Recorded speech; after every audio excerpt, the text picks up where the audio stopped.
So we're talking about arrays. Arrays are sequential data. You might have an array that's a list of names. You know, it's got Ann, Bob, Carol, you know, Susie, Tim, whatever. Then maybe you want to search through the array to find out what index position it's at. What if you need to find the index position of Susie? Why might you want to do that? Well, what if you have parallel arrays, which are when you have two arrays of the same length where the items are thematically united by their index number? I don't know why I put zeros in front of everybody. So that's the names array, and then you have their foods, favorite foods. Ann likes pizza, Bob likes grapes, Carol likes whatever, bread, Susie likes beans, and Tim likes ice cream. And later on, you feel like changing Carol's favorite food. She says, "That's stupid. I never said bread. I want it to be breadsticks." So how do you find out that Carol's entry is number 2? And the answer is you have to search this first list, pull out the index number, and then you could update the foods list with the second one in order to do that. So once you get that 2 out of there, then you can modify the parallel list, right? And you could change bread to whatever. And if you had more data in there, you know, or you had more parallel lists or whatever, you could access it that way.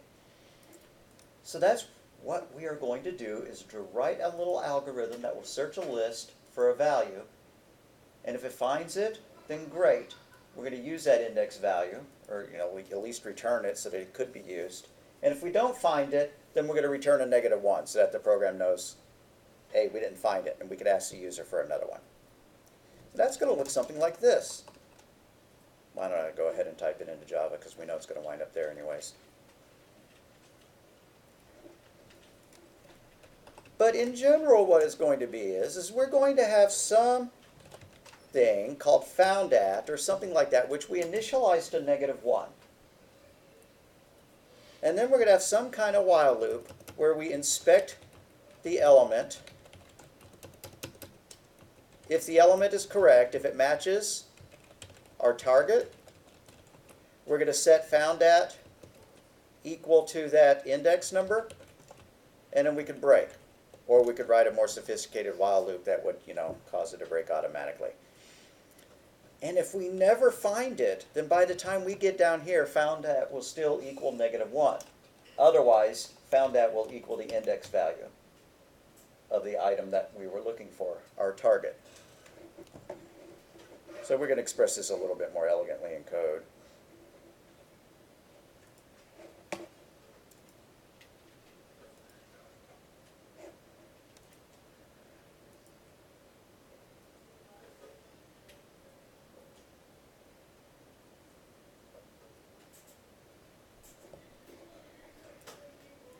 Check some.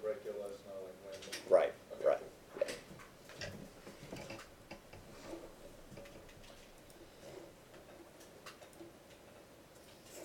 Okay, so I'm going to make a new project, as usual,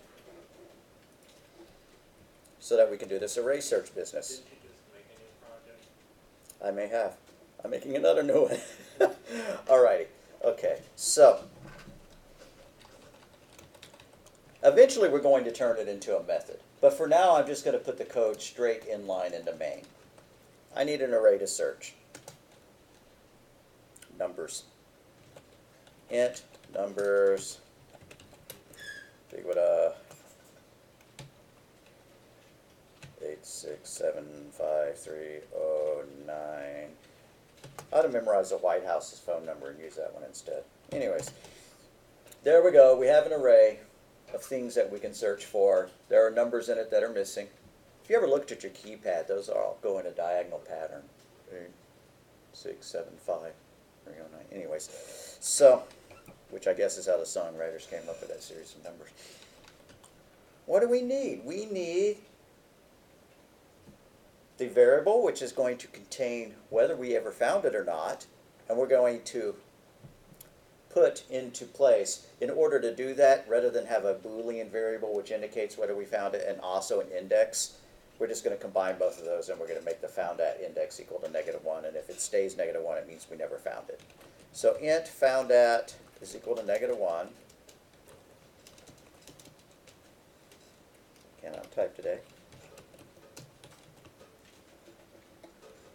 When done, found at will either equal the index of the array element that matches the target,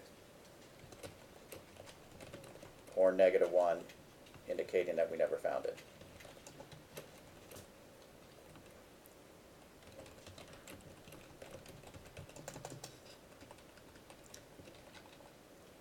If we implement this as a while loop, we're going to have a a loop control variable, an index counter. I'm all for that. So let's do that. Int index is equal to 0.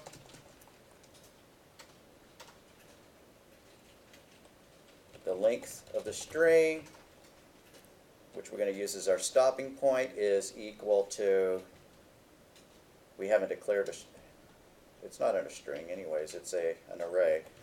Numbers dot length. Then we can do our while loop. While index is less than the length,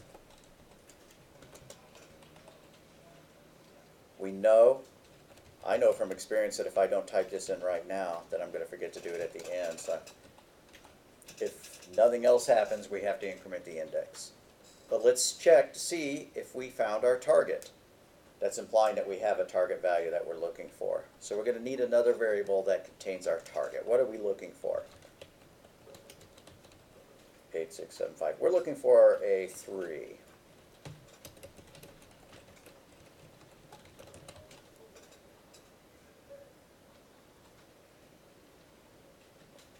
I don't like that comments and instance variables are the same color on mine. Maybe they're not on yours. All right, let's check to see if we have a match. If our array at that specific index, if numbers square braces index is equal to our target, then we found it. Found at is equal to our index, and let's break out of the loop. And again, there are more elegant ways than issuing a break, but break is pretty clear, right? Bail out of the loop. So by the time we get here, we are done searching. And we can put an if statement. If found at equals -1, system.out.println target plus space not found in array, else system.out.println target plus space found in array at index plus found at. Alright, that's kind of sloppily formatted, but you get the idea. I'm going to move my plus to the line above it so that it looks somewhat consistent. Let's see if it works. At least I don't see any syntax errors. That's a good sign. Error, could not find a load main class. Why would that be? Okay, I'm going to delete the package statement, but that's not going to fix it. I assume y'all aren't getting the same error. It ran for you guys, right?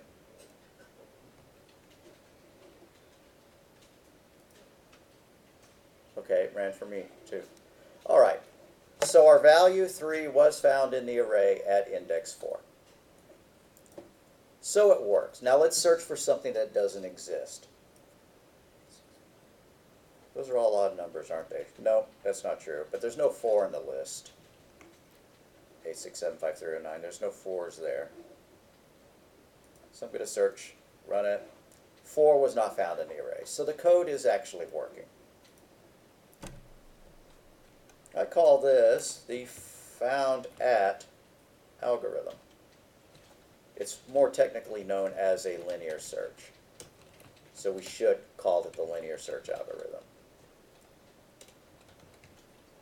I'm going to delete that. All right, that's the linear search algorithm. We're going to turn that into a method so that you could just bring it into any other code that you ever needed to do a linear search on. And yeah, is there a linear search function provided in the Java library? There is, but you have to know how to write this kind of stuff too. So what is my function going to look like? We need to pass in the target, and we need to pass in the array to search.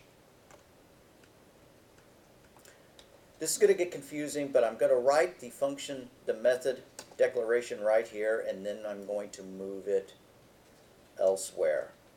So we're going to do some cutting and pasting. So public static int, because it's got to return found at.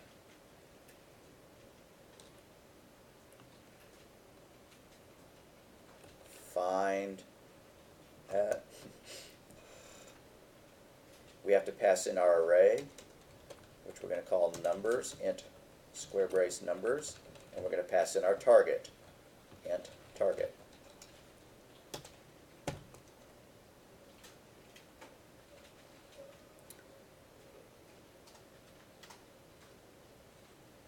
I don't have found at declared inside this method, so I'm going to do so now.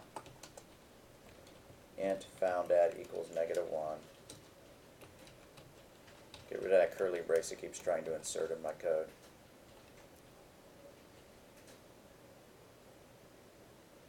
Now down here at the bottom of our loop, where it says we are done searching, let's just return found at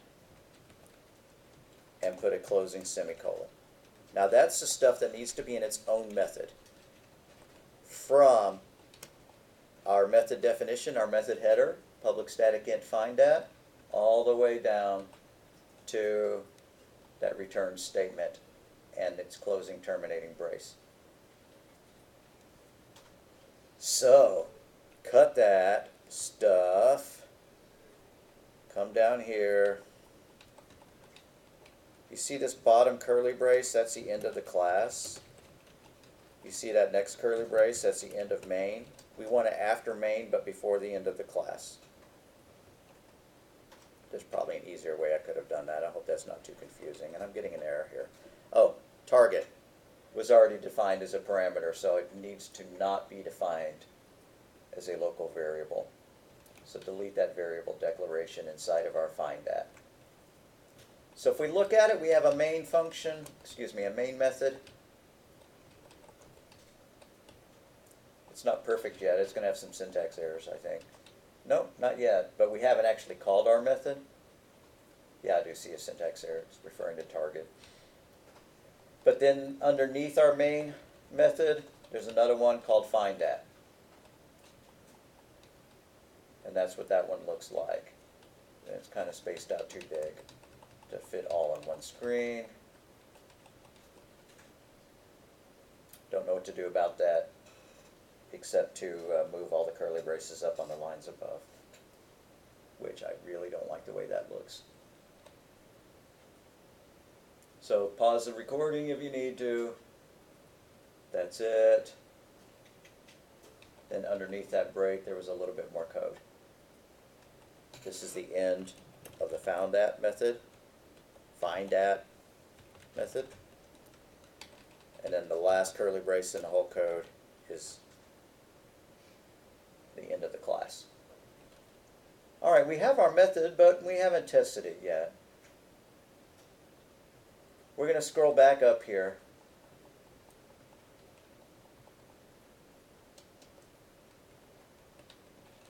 These comments should go down with that method, so I'm going to cut them, paste them right before the method. We hit Shift-Tab to bottom over a little bit. Alrighty. Now our code's looking a little bit cleaner. We haven't called it though. So found at is equal to find at our numbers and then our target. Now we really should store that target in a variable so that we could print it down later. So I'm going to do that. Above the call to find at, int target is equal to 3. That's what we're looking for. We could ask the user for it.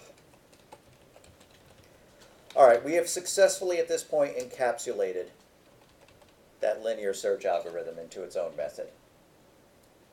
And that's what I would like for y'all to memorize. If I ever gave a quiz or an exam, it's possible I would say, write me a linear search algorithm.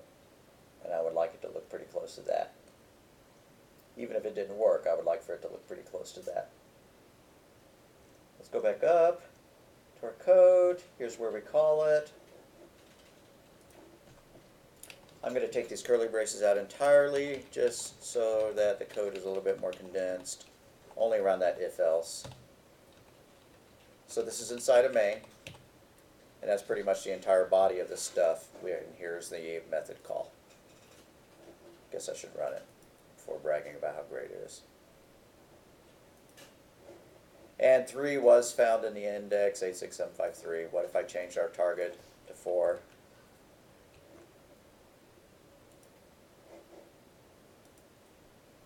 Is not found in the index.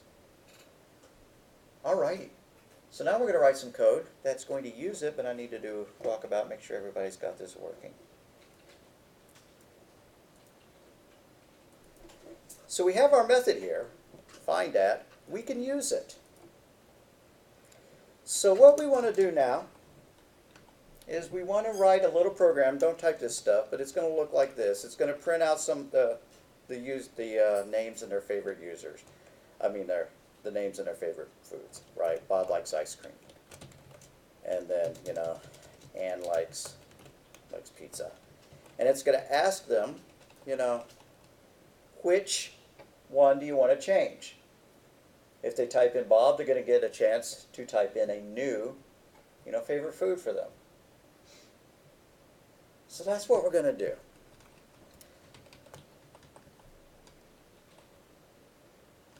So we have all this stuff inside main. I guess I'm going to recommend that we put our code up above all the rest of it so that it's easy to spot. So there we go. There's main. Let's loop until we're done. So while true, and we know we need a scanner to ask for this cool stuff. So go ahead and add an import scanner. Import java.util.scanner, or if you like letting NetBeans add it for you later, you can do that. Remind me if the package statement throws that off. Well, remove the package statement and fix it. Okay, so anyways, there I almost typed some Python. You don't use colons in this language. While true, let's print out our menu. Excuse me, let's print out our list of people, but we don't have a list of people yet. We don't have a parallel array to iterate through. But let's go ahead and comment what we're going to do. Display list of people and their foods. Ask the name of the person. Let the user input a new food. That's pretty much what we're going to do. So we need a parallel array, 2 parallel arrays. You can't just have one parallel array, right? Because you have to, that's like having one parallel line. You have to have 2 lines for them to be parallel. So string names is equal to curly brace, quote, Joe, end quote, comma, begin quote, Bob, end quote, comma, soup. And then their foods. And I made a mistake by making it a lowercase s. Strings are uppercase. All right. Also, their favorite foods.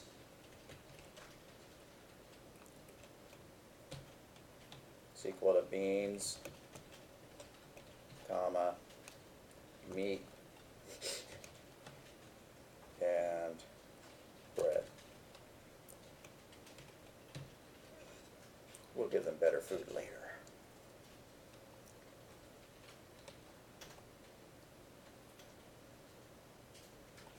We need to print out their foods. Saying foods plural like that sounds really bad. I think I'll just make it food. Okay. So, we need a loop that'll print out both the names and the food. Their favorite foods. So, we're going to be iterating through both lists, both arrays at the same time, which means we need an index counter. So, for int I is equal to 0, I is less than names.length, I plus plus.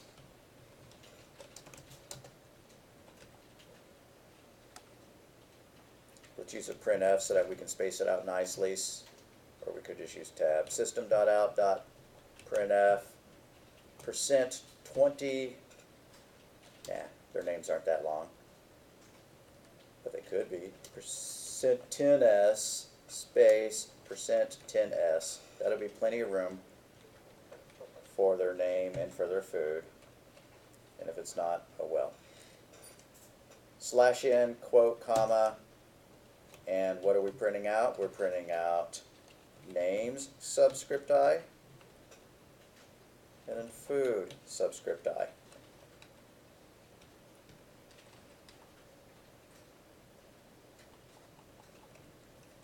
I'm going to remove some spaces from this for statement so that it all fits on screen. Okay, now we need to ask for the name of the person, and we ought to also allow them to, break to exit. So let's do that. Let's print a nice little message. System.out.println. Name of user, name to edit, or quit.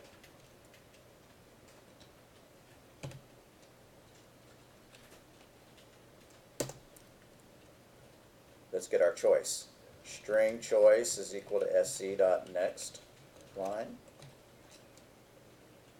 We don't have a scanner yet. I should just declare the scanner above our loop, but for simplicity's sake, I'm going to declare it right here, which is really stupid, and I may cut it and paste it later. Scanner sc is equal to new scanner system.in.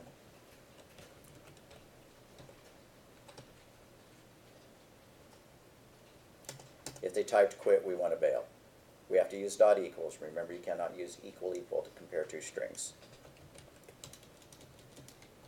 So if choice dot equals quit, then break.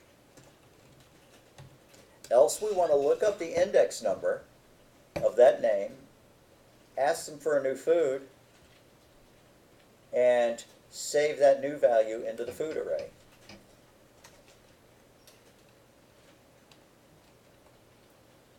So let's map out what we're going to do there. Find index of that name, ask for a new food, change the food array. But if we don't find it, we're going to have to bail out of it. So find index of that name. If name is found, ask for a new food, change the food array.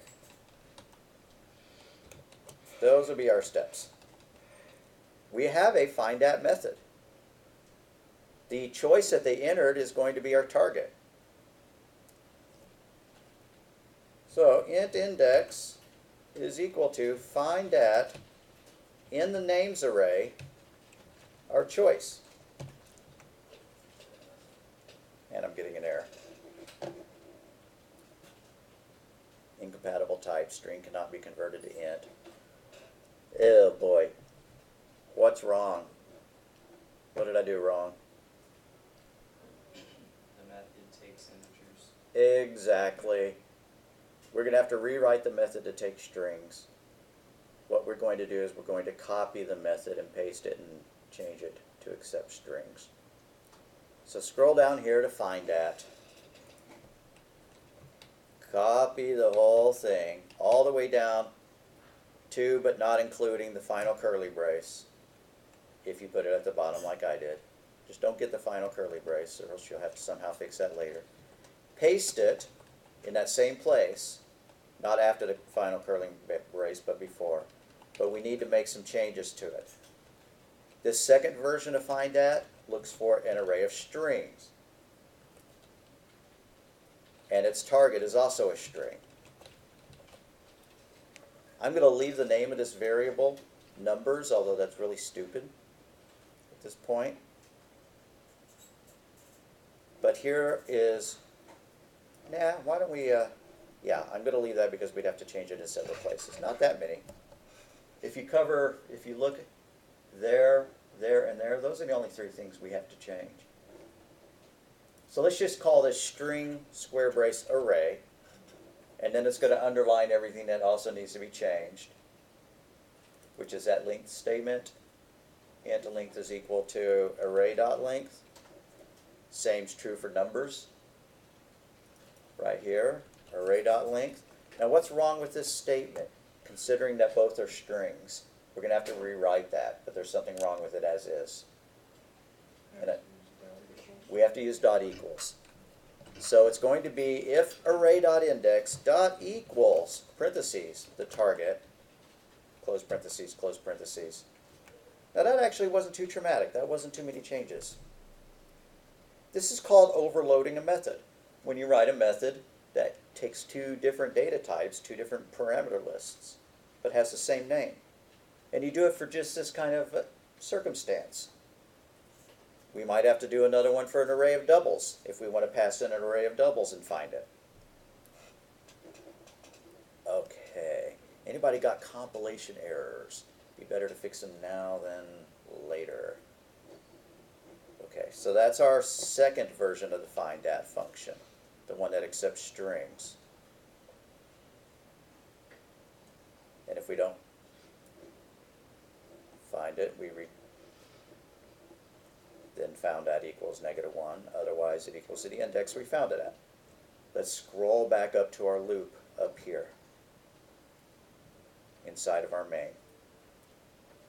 We displayed the list of people. We asked for the name of the person. If they typed in quit, we break. Now int index is equal to find at names, comma choice. And if it's a good value, great, we're going to do something. But let's print an error message if we didn't find them. So what will index equal if we didn't find them? It's going to be -1. So if index is equal to -1, let's print out an error message. System.out.println, that name not found. Why do we speak like Tarzan when programming? That name not found. Ugh. All right. Else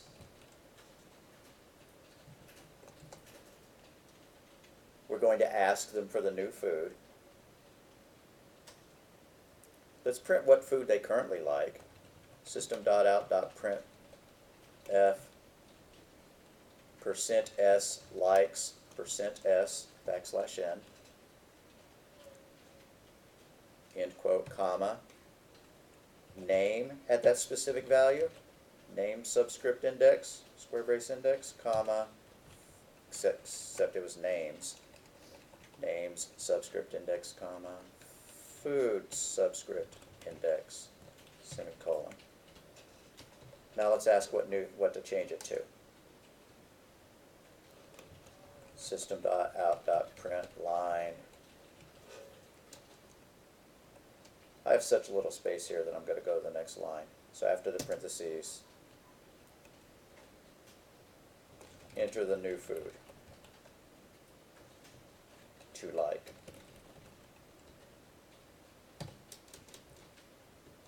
End parentheses, or end quote, end parentheses, semicolon.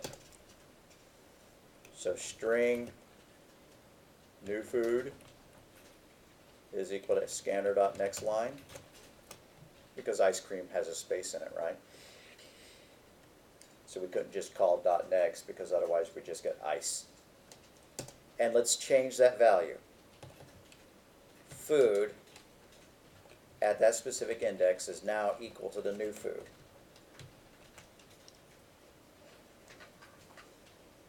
And I've got a typo because I have an uppercase letter in one place and a lowercase in the other. So changing that. All right, I think that's going to work. At least I don't see any syntax errors yet. What if I build it? Seems to build cleanly. It's a lot of code, so I can't get it all on the screen at the same time. I'll post this as notes in our contents. All right, so Joe likes beans, Bob likes meat, Sue likes bread. Who are we going to edit? Well, we're going to edit Charles. That name not found. Enter a name to edit. Joe. Joe likes beans. What's his new favorite food? Pizza. Joe likes pizza. How about Bob? Bob needs something more fun. Bob likes ice cream. And Sue? Sue likes gluten-free sushi. All right, that's absurd. And it's formatted poorly, because we were expecting everything to be like 10 or 12 characters, I forget what, but whatever. Hope you get the idea. I hope we have really burned in the idea of parallel arrays at this point. Also, the idea of searching the array. And on Tuesday we did copying an array, did we not? Good, good, I'm seeing nods.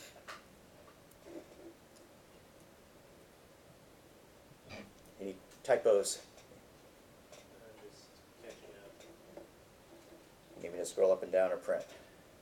The else statement. Which part? I'm so sorry. Just the else statement, right? Where you are. Oh, okay, okay, okay.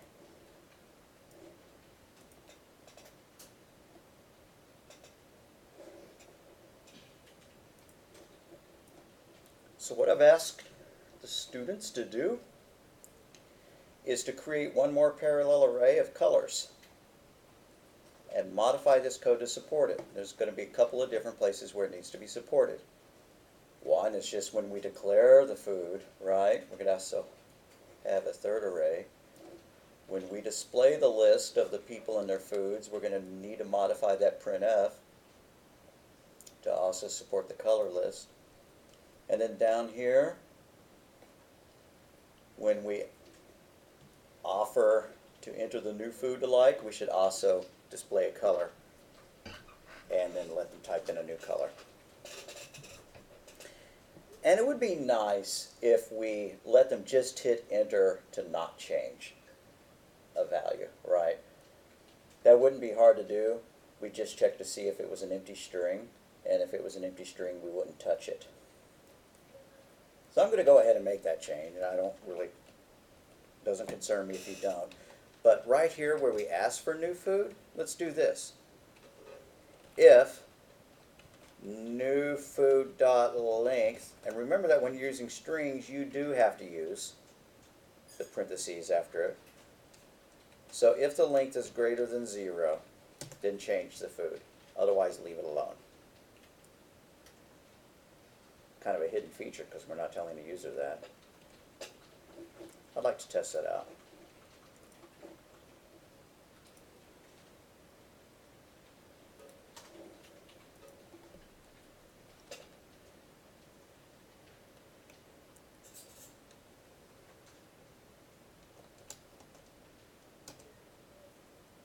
All right, that does work. I'm happy.